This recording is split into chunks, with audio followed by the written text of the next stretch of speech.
Jack McLeod. Marketing integral. Organización de eventos. Marketing deportivo. Marketing científico. Hay empresas que siendo grandes trabajan para seguir siéndolo. Eso las hace líderes. You bring new meaning to the word. Delicious. Overdrive.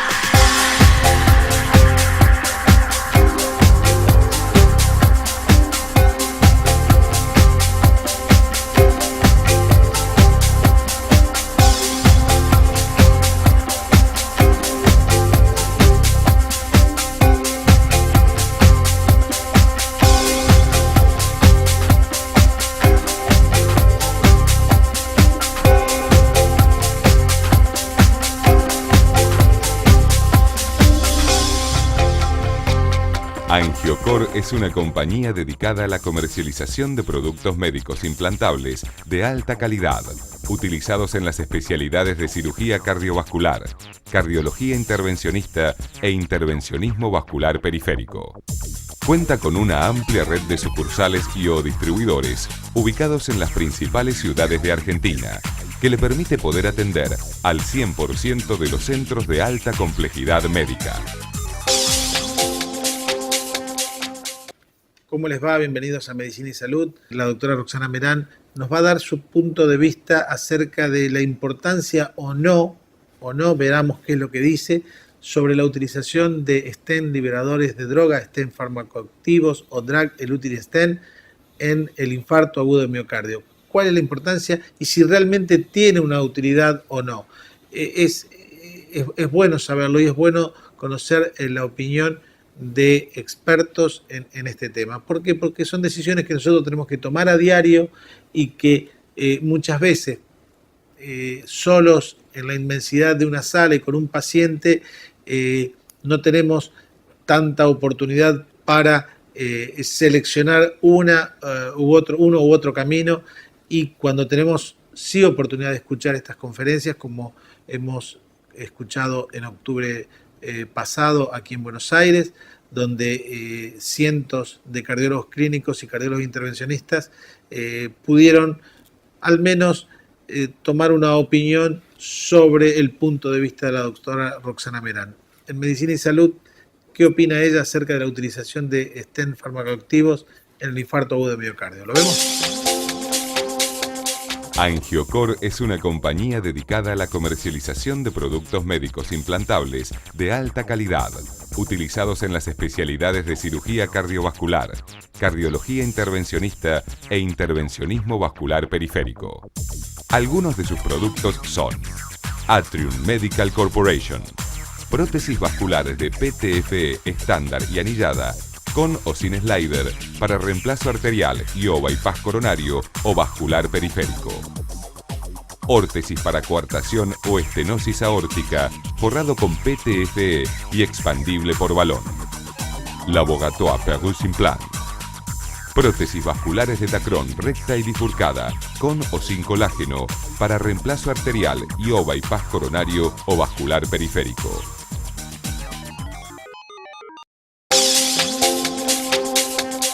Hay problemas potenciales con los DES en infarto agudo. Tenemos que pensar en esos stents en relación con el procedimiento, la droga, el paciente y el polímero. Son argumentos excelentes que apoyan a los stents liberadores de drogas, pero creo que nos pasamos la última hora hablando acerca de lo difícil que es lograr el consentimiento informado para que los pacientes sean sometidos a PCI primaria, pacientes con infarto agudo. Y tenemos todos esos temas tan importantes que tenemos que tener en cuenta y enfrentar cuando un paciente llega en una situación de emergencia para ser sometido a una PCI. El primer punto y el más importante es cuánto sabemos de este paciente. La mayoría de ellos llegan de la calle, no sabemos quiénes son.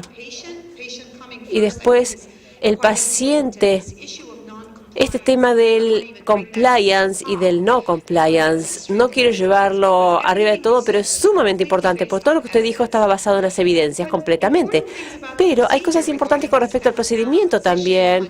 El mal posicionamiento del stent, la sobreexpansión, la extensión del stent, el flujo lento, las disecciones, son todas cosas que tenemos que enfrentar. Y el tema de la mala posición, de no tener el tamaño adecuado, ya sea porque no está bien posicionado o porque se expande demasiado, porque no sabemos cuál es el tamaño del vaso, este podría ser un factor de predicción muy importante de reoclusión en estos pacientes, por ejemplo. Sin duda la droga. Puede haber una mala reendotelialización, puede haber una inducción de expresión del factor tisular, una mala función endotelial. Y después tenemos todo el tema del polímero, con hipersensibilidad, respuesta inflamatoria y todo eso. Entonces, realmente es necesario que entendamos cuál es la seguridad y eficacia de los DES antes de prescribirlo o recetarlo para todos los pacientes que vemos. Entonces, acá tenemos algunos datos con pacientes que están con agentes antiplaquetarios. Este es el registro Grace. Hay pocos pacientes y en este estudio que usted no nos mostró, que nos hace pensar mucho en los pacientes del mundo real, vemos que en la población STEMI el DES estaba asociado con una mortalidad más alta a 2 años. Pero bueno, podríamos decir, miren, acá tenemos un registro del mundo real y fíjense los buenos resultados que obtenemos con DES acá, en Nueva Jersey, el estado de Nueva Jersey. Tenemos los datos de Morris que muestran resultados excelentes con los DES, pero estos son registros y los registros se confunden con muchos otros factores que no podemos corregir. Entonces, ¿por qué un médico elige un BMS en lugar de un DS? Eso es algo que no está incluido en un registro, que no lo captura un registro. Y esas son las razones por las que quizás estamos viendo estas cosas. Entonces, el objetivo importante de todo esto y la razón por la cual hicimos este gran metaanálisis con Sam Brar es cuáles son los resultados de los estudios clínicos randomizados y deberíamos separarlos de los registros. Esto es lo que hicimos nosotros. Vamos a ir viendo este tema con estos estudios clínicos randomizados, viendo muerte, infarto, TBR y trombosis de stent. Acá tenemos la cantidad de registros, solamente 4.000 pacientes, 4.232 pacientes. Acá tenemos los estudios clínicos randomizados, acá los tenemos a todos. Fíjense, Basket, y usted mostró datos muy interesantes, pero fíjense las diferencias, hay tantas diferencias, heterogeneidad entre estos ensayos clínicos randomizados, la duración de la tiropiridina, el seguimiento medio varía de un estudio al otro. Por lo tanto, hacer el análisis de los DES en infarto agudo es muy difícil. Sin embargo, usted mostró muy bien que si se fijan en la mortalidad, no hay diferencias en la mortalidad cuando consideramos esto. Pero fíjense acá, y quiero ver esto en gran detalle con ustedes. Fíjense dónde están todos estos puntos, cómo varían de un estudio a otro. Es como van yendo y viniendo con grandes intervalos de confianza. Al final sí terminamos en la línea de unidad, pero esto representa realmente la seguridad de los stents DES en infarto agudo. TBR a favor, y muchos de estos tenían un seguimiento angiográfico que yo les voy a mostrar cómo afectó esto al BMS en comparación con el DS cuando tenemos un seguimiento angiográfico. Esto genera mucha angiografía y muchos ensayos clínicos. Lo que es importante es que la trombosis de stent parecería estar muy bien, está muy en el medio y nos sentíamos muy bien al respecto, pero en los registros empezamos a ver una mejor sobrevida. ¿Esto significa realmente que la sobrevida mejora? Ya les dije que es muy difícil evaluar esto. Mejor infarto de miocardio, obviamente mejor TBR, y podríamos decir sí.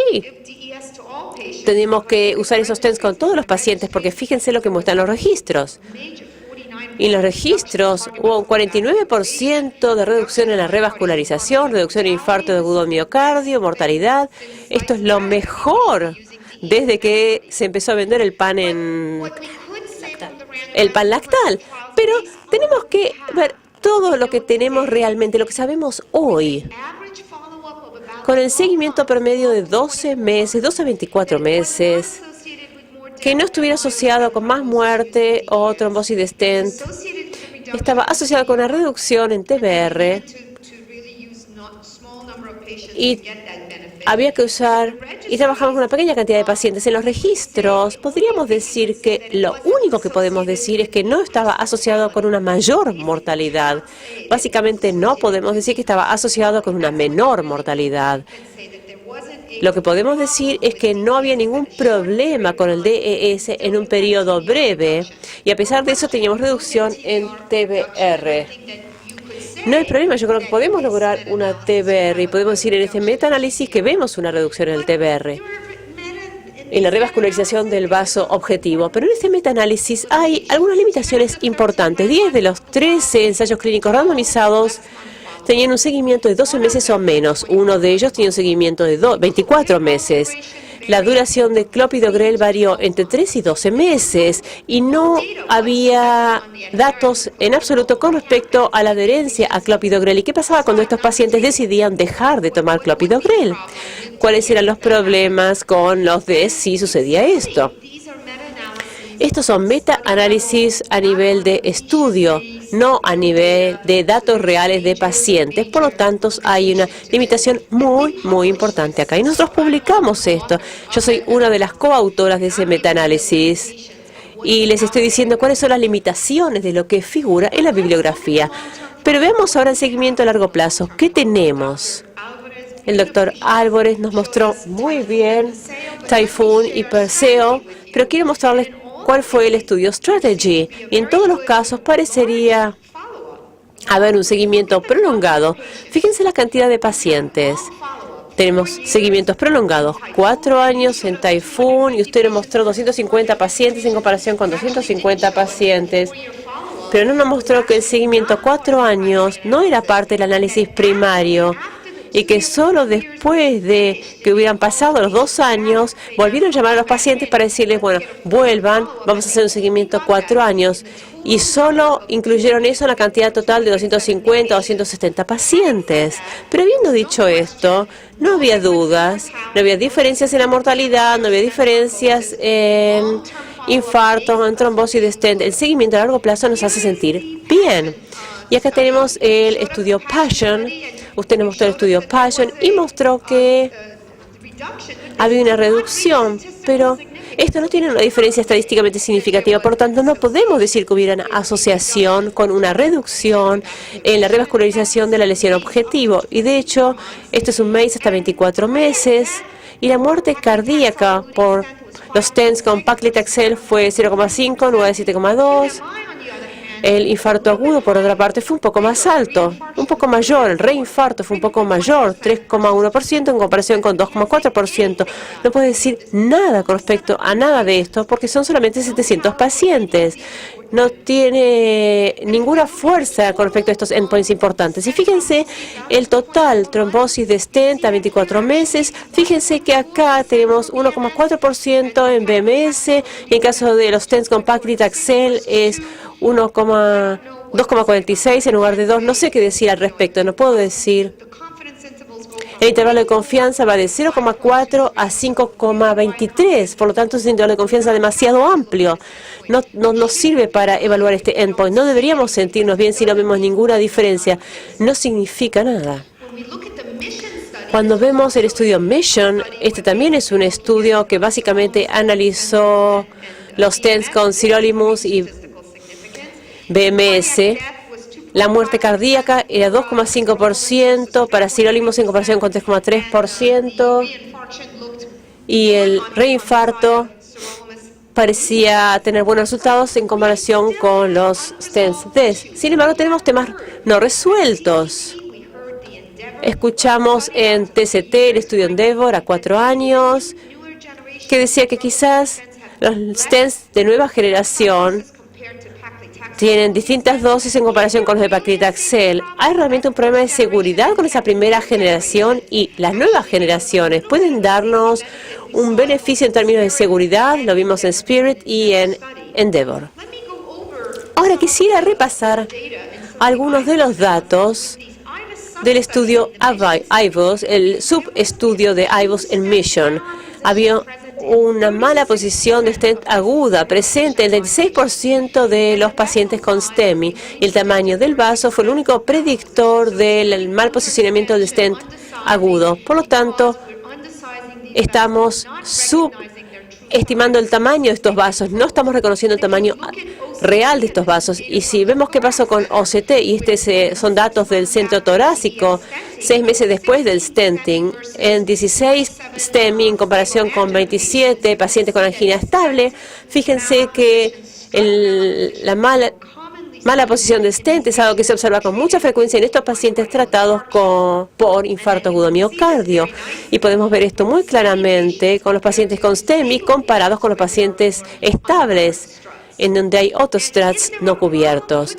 ¿Hay algún problema? ¿Podría haber una cicatrización demorada con los DES en STEMI? Bueno, hay datos de patología humana que al parecer sugieren que hay una cicatrización arterial demorada con una deposición de fibrina persistente y strats de DES de la primera generación no cubiertos, especialmente en lesiones de STEMI en comparación con lesiones estables. Entonces, ¿qué pasa con esto? La pregunta que tenemos y la limitación que tenemos es que hay resultados relativamente limitados a mediano a largo plazo sobre la seguridad de estos stents de primera generación en pacientes con STEMI, y en particular la trombosis tardía de stent, posiblemente relacionada con la mala posición de los stent, podrían generar problemas de seguridad. No tenemos datos suficientes. Y la falta de cobertura endotelial de estos stents de primera generación, que en general es un buen predictor histológico, podría darse en pacientes con STEMI que son sometidos a PCI. ¿Qué pasa entonces con los DES de segunda generación? ¿Tienen ventajas potenciales? Quizás menos problemas de mala posición, quizás no hay tantos problemas endoteliales de mala posición, etcétera. Estos son algunos datos.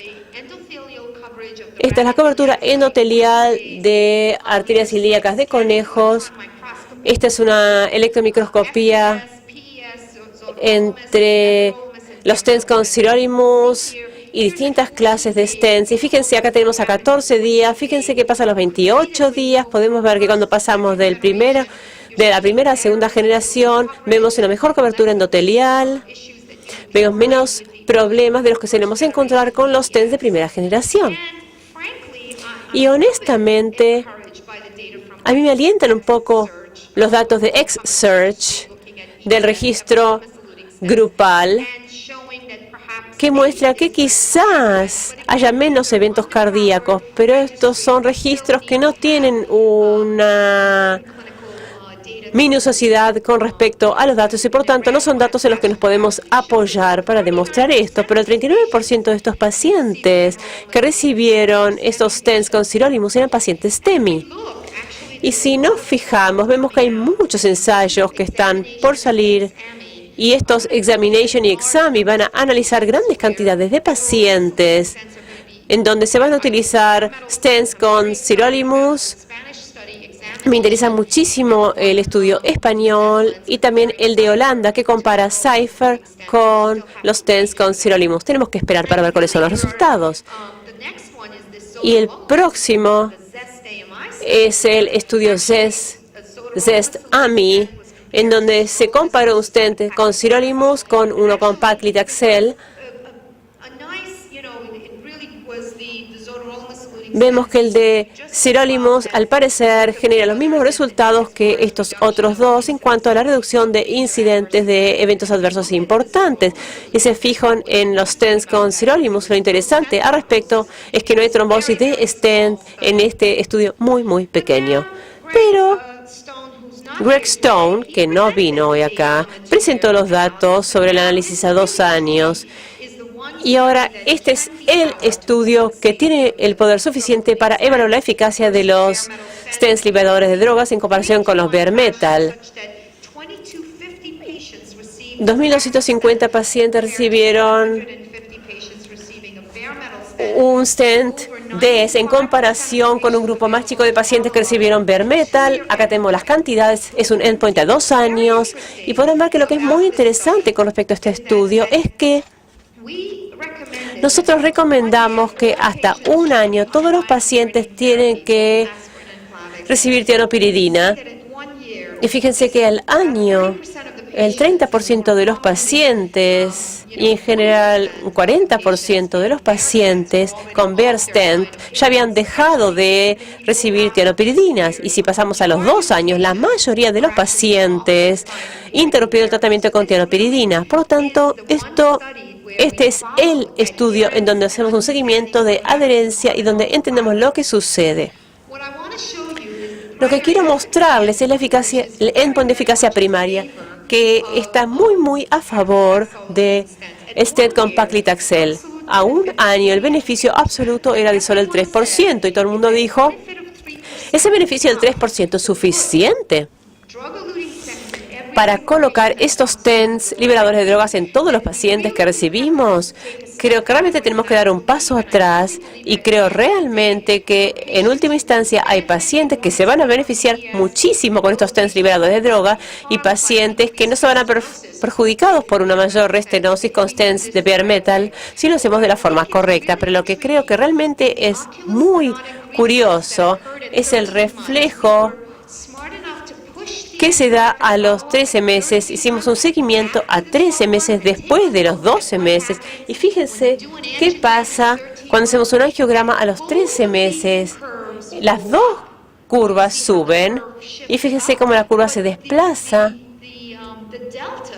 Pero el delta de la curva del stent expresado es el doble del stent con paclitaxel, lo cual demuestra el reflejo real en un stent que tiene una pérdida tardía en comparación con uno que tiene una pérdida un poco mayor. Y yo les dije que íbamos a aprender algo si analizamos todos los stents. En este caso tenemos un stent con everolimus.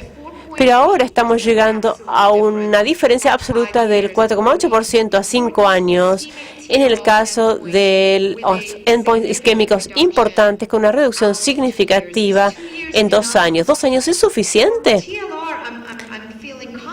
Para TLR pienso que es bueno porque ahora estamos viendo el seguimiento angiográfico entre el año 1 y el año 2 y me parece que esto es lo más que vamos a poder obtener, pero vamos a ver qué pasa. Este es el TBR isquémico, de nuevo al mismo tiempo de reflejo. El MACE de seguridad era absolutamente el mismo, muy bueno para ambos. Mortalidad por todas las causas fue un poco menor en el caso de paclitaxel, stent con paclitaxel. No hay una diferencia estadísticamente significativa, pero hay una diferencia absoluta de un 1% a favor. Estoy señalando lo que decía el doctor Álvarez. La mortalidad cardíaca era menor en estos pacientes, pero no llegó a un punto de diferencia estadísticamente significativa. Por lo tanto, no hay diferencia. Recuerden que hay solamente 750 pacientes con stents de bare metal. No apuntamos a la mortalidad acá. Lo que es importante, la tasa de trombosis de stent a 2 años no fue diferente en absoluto. Y estos son trombosis de stent bien definidas o probables, pero estoy desalentada por la cantidad, por el porcentaje 4,1% de trombosis de stent definidas o probables en pacientes con STEMI. Estamos tan concentrados en si tiene que ser BMS o DS, pero hay un 4,1% de diferencia, donde tenemos una oclusión total. Y si se fijan en los eventos que suceden entre 1 y 2 años, de hecho, el estudio Express muestra una mortalidad más alta entre 1 y 2 años en comparación con el estudio Taxus. Power es interesante, pero no suficiente. Si nos fijamos en la mortalidad a 2 años por todas las causas, y si vemos lo que les dimos a estos pacientes inicialmente, heparina, vivalrudina. Los pacientes con vivalrudina son los que están acá, pero también son los pacientes que recibieron un stent DS. Me parece que lo que podríamos decir a 2 años del único estudio que realmente puede decir y afirmar estas cosas, que el implante de un stent con paclitaxel generó una reducción del 42% en el TLR isquémico y un 44% de reducción en el TBR, que la mortalidad de todas las causas fue comparable y que no fue diferente en cuanto a trombosis de stent o a reinfartos. No hay temas de seguridad importantes y esto se redujo de 1 a 2 años y fue muy interesante ver esos eventos que sucedían desde 1 año hasta 2 años. Pero la realidad es que este es un ensayo clínico randomizado, bien controlado, en donde conocemos a los pacientes, donde obtenemos el consentimiento informado. Esto no representa la población general que llega a la guardia. Creo que este es un punto muy importante. Si bien estos datos parecen alentadores, me parece que en los pacientes que tienen un alto riesgo de restenosis, yo no me siento nerviosa si sé que pueden tomar tratamiento con aspirina o aspirina durante un periodo prolongado, sé que van a estar bien. Entonces, a modo de conclusión, y estas son 2 presentaciones en una, uní las 2 presentaciones. No todos los pacientes deben recibir BMS y DS. Y tenemos que pensar en los pacientes y en todos los detalles relacionados con el paciente y elegir nuestros tratamientos de acuerdo con esto. Para finalizar, entonces, el uso de los stents con sirolimus y con paclitaxel.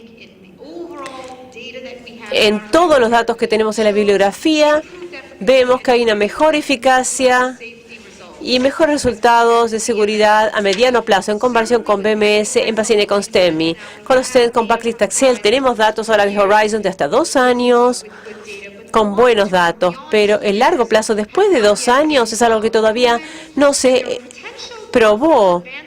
Y hay ventajas posibles que se pueden obtener a través de esta segunda generación de stents, especialmente los que son libres de polímeros. Esos stents que no utilizan los polímeros durables. Y me parece que hay algunas evidencias indirectas de estos trials que indican que podría haber algunos beneficios adicionales que se obtienen a través de los stents con sirolimus. Me encantaría ver más datos sobre los stents sin polímeros, y todavía no lo hemos visto, pero en última instancia tenemos que elegir el tratamiento adecuado para el paciente adecuado. Y esto exige que nos convertamos en médicos, que hablemos con los pacientes, que veamos su historia clínica para poder elegir el tratamiento adecuado para nuestros pacientes con infarto agudo del miocardio. Muchas gracias por su atención. Qué clara que es la doctora Roxana Merán, cómo presenta con fluidez y con exactitud los puntos que ella quiere determinar y mostrar. Cómo en un resumen, en 10, 12, 15 minutos, ella puede armar una opinión y que esta opinión sea sólida.